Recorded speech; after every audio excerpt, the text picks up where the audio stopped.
Hello everyone, how are you doing? I hope you're all doing well. This is Red Pill Phil. Thank you very much to all positive levels of support that have been put through the comment section. You don't know how much it means, and I must say it certainly does lift my spirits, so thank you very much, guys. Okay then, how do you fancy a Christmas market? That time of year, we all need to get in the festive cheer.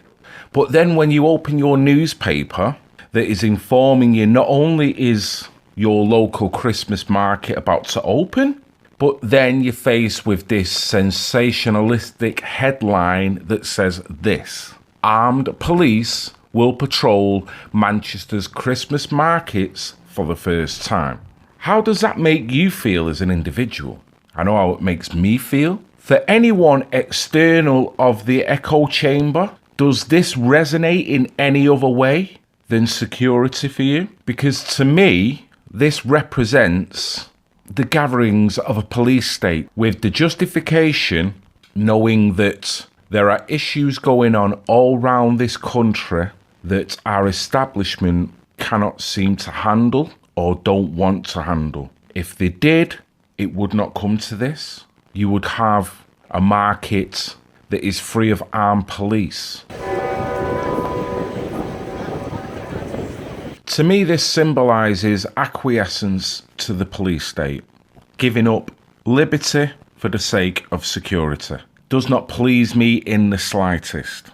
If our establishments could acknowledge that there is an irrational migrant flow, could acknowledge that the vetting system with this irrational migrant flow does not seem to be working hand in hand. So I'm not a mathematician by any means, but that simple sum says to me that if you don't address this issue properly and vet people adequately, you've got a likelihood there will be people entering the country who have got nothing but distaste for this country and would like to bring it down for so many different reasons. So rather than do your job and keep these people at bay, bearing in mind we are the most heavily surveilled country in the world, with not far short from 6 million CCTV cameras positioned in all different positions, whether it be in city centres or just on normal random streets. You cannot pretty much go anywhere now without being caught on CCTV. You have mobile phones that have and can be used as surveillance devices, with metadata being extracted, with cameras and microphones being able to be switched on to extract information. Well, these days we don't go anywhere without our cell phones. Never, never, never. They track our movements and store all kinds of personal information. But are our phones spying on us? A lot of people think so, and Tonight reporter John Croman verifies if that's true or false. That I think a lot of consumers don't necessarily realize is that phones are really snitches in their pockets.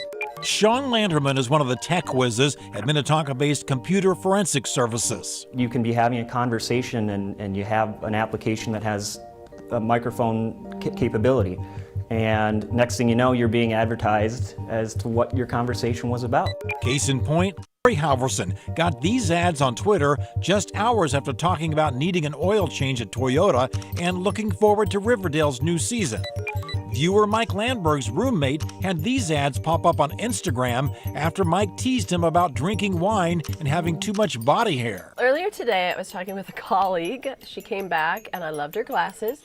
It happened to my colleague, Laura Stokes. She went to Warby Parker and we talked about that, but then she said at the last minute, wait, I've got a new place for you to look at. It's called Zenni. And I wrote it down old school on a piece of paper because I thought, oh, I do want to look that up later.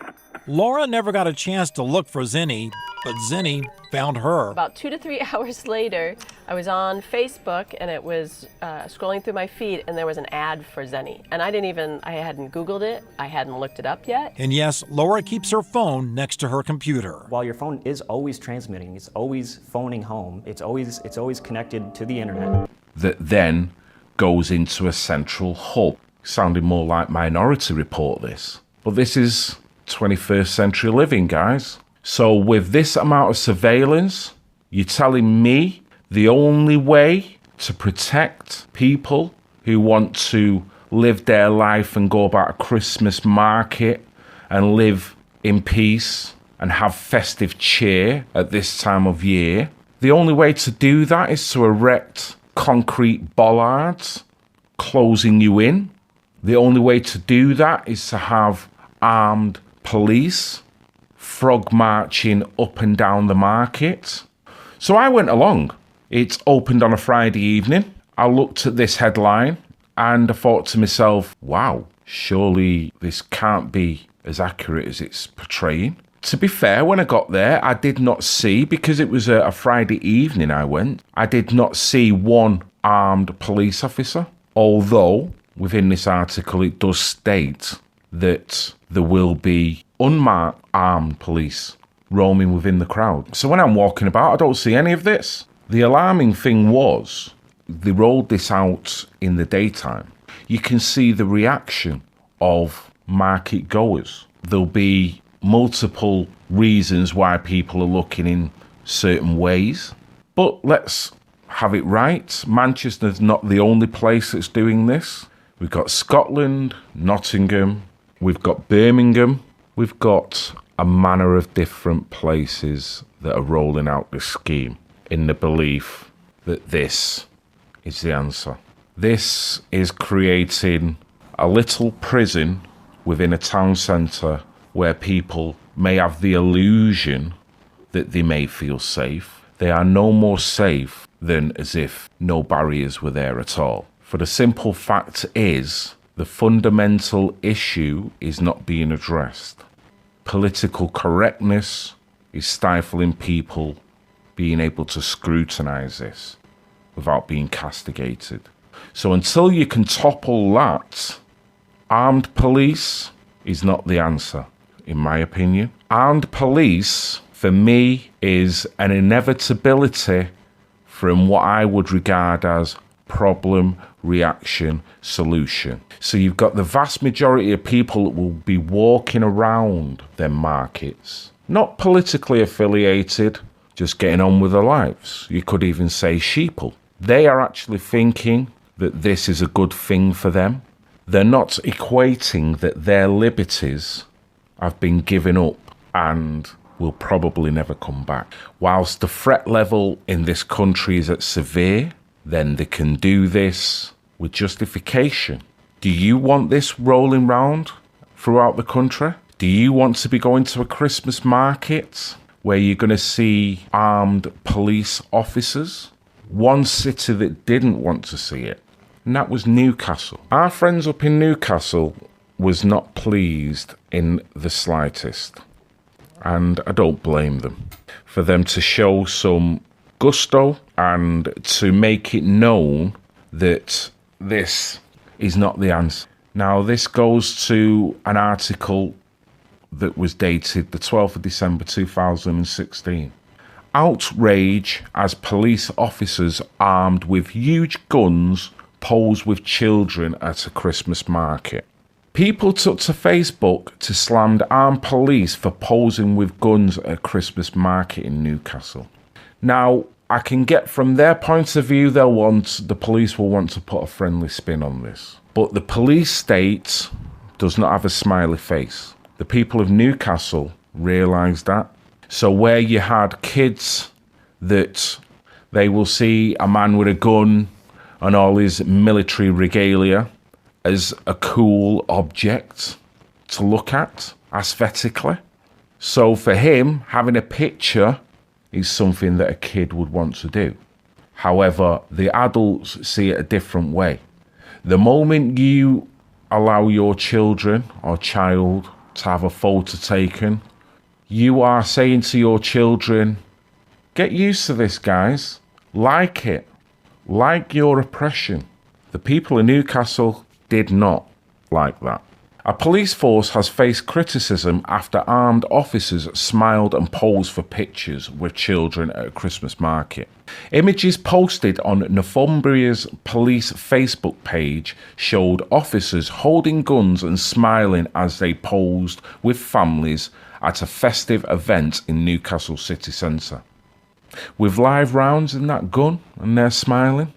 I don't find any of that funny. I certainly wouldn't want my kids to have a selfie with these guys. I don't even want them there. The snaps attracted more than 2,500 comments, many from residents concerned about the impact seeing armed police would have on young children. Thank you, thank you, thank you.